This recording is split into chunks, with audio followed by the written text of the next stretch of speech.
Hey, what's up guys? I'm BTC. Today we're going to be going over the best strategies for winning the 1v1 Mystery Brawl in the Overwatch arcade. Now with me is one of the best players in the world. He is a Grandmaster, top 500 player.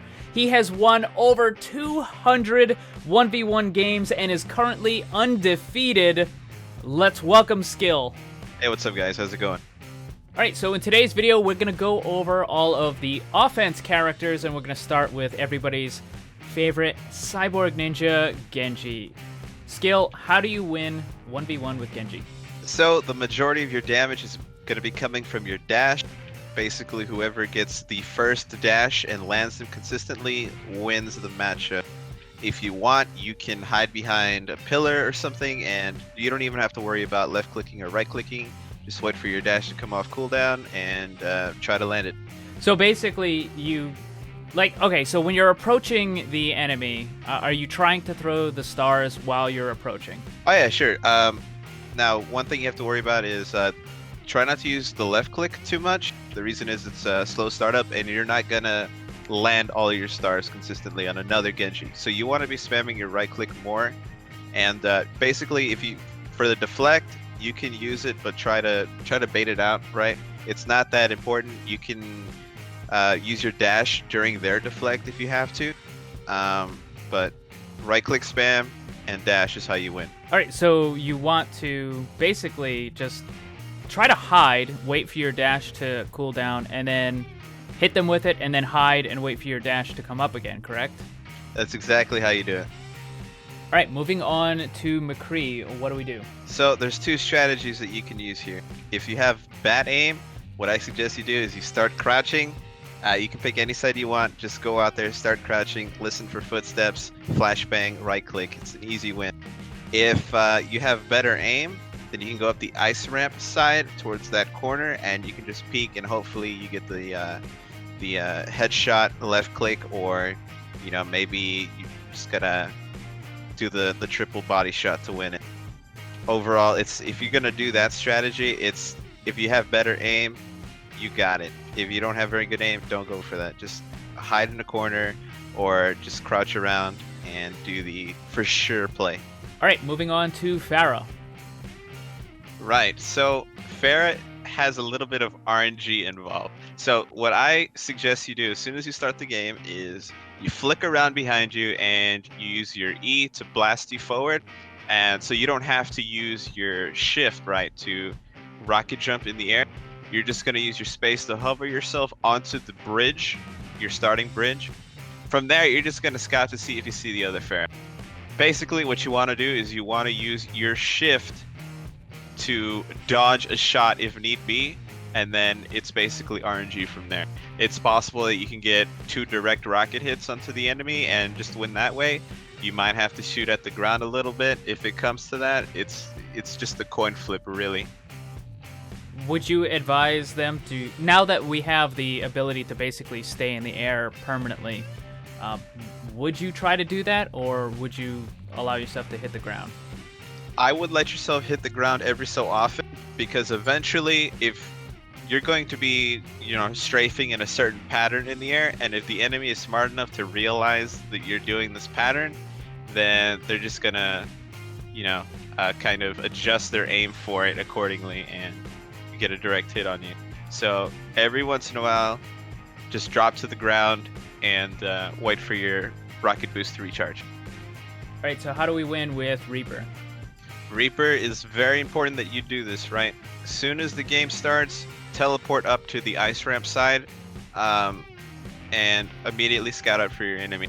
Most people are not going to teleport, so as soon as you see them teleport, or as soon as you see them, start unloading on them. Even though you're at a distance, there is no healing on the map. So all the damage you do is permanent. So even if you're doing 2 damage, 4 damage, it doesn't matter, you're doing damage. So that's basically what you should do, right? Just unload from a distance. As soon as it gets up close, it's a little bit more aim dependent. Sometimes you can get lucky with your strafing and get some RNG and just somehow put all the bullets in their head. But it's just going to come down to your aim if it gets close quarters. What about Wraith form?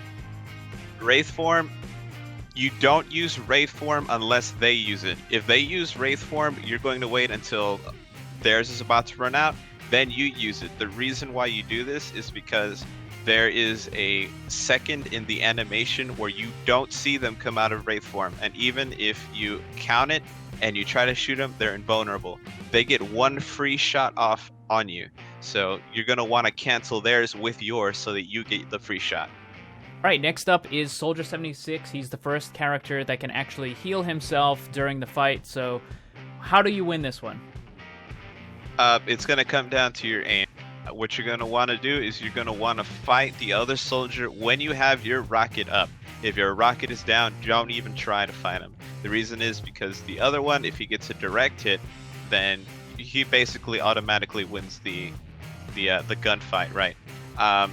For healing, you can kind of play very far back and try to poke with your left click. Keep in mind that you're not going to kill the other soldier because he also has healing. So what I suggest you do is you can kind of sneak around if you have to get a better position if they're just kind of static and don't know where you are. Or you can just try to take the gunfight straight on and hope you have better aim. When you do start fighting, as soon as you shoot your rocket, I suggest you put down your healing field. All right, so what about when the enemy drops their biotic field? Should you continue to engage? Should you back off? What should you do? So if you're already engaged and they're under half HP, keep at it. If they're full HP or they just peeked around the corner and just dropped it down, wait it out. You can approach later with your own biotic field and a rocket to secure yourself a kill. And the newest character is Sombra, so how do we win with Sombra? Right out the gate, go ahead and use your invisibility. You can go up either side that you want, and I suggest you throw your teleporter on the other side, just in case. So usually most Sombras are also gonna invisibility straight out of the gate, so you should technically be able to get to each other very quickly if you both do the same strategy. Now what it comes down to is simply aim. However, if your teleporter is still up and they're in a critical condition, you can play it safe by teleporting out, and you'll be able to see their location on the map, right? And you can approach later if need be with an invisibility and teleporter combo to just get the drop on them. Now, another thing that to use the teleporter for is when you're about to reload, correct? You can teleport out to save yourself during the reload. Yeah, if you need to, you can also do that. You can also kind of use the Reaper situation. Again, the damage is permanent and there's no way to heal on the map. So if you see them at range, you might not be doing a lot of damage, but you're putting some damage. Now, how often, if ever, should you try to actually hack the opponent? You should never hack the opponent. There's no reason to, and there's nothing that they can do that can harm you more than their actual gun. So if you hack, you automatically lose.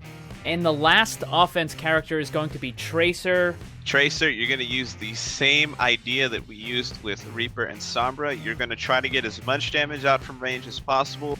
Now, what you want to use your dashes for are not to catch up to your opponent. You're going to use them to dodge your opponent. Kind of use it as a different method for strafing. I don't suggest you jump at all because it's easy to just track you in the air. What it comes down to is your aim and when you use your recall to reset your damage. Now there is a limit to when you recall. If you recall too late after taking damage, that damage will be on you permanently, which will just mean that you lose the fight.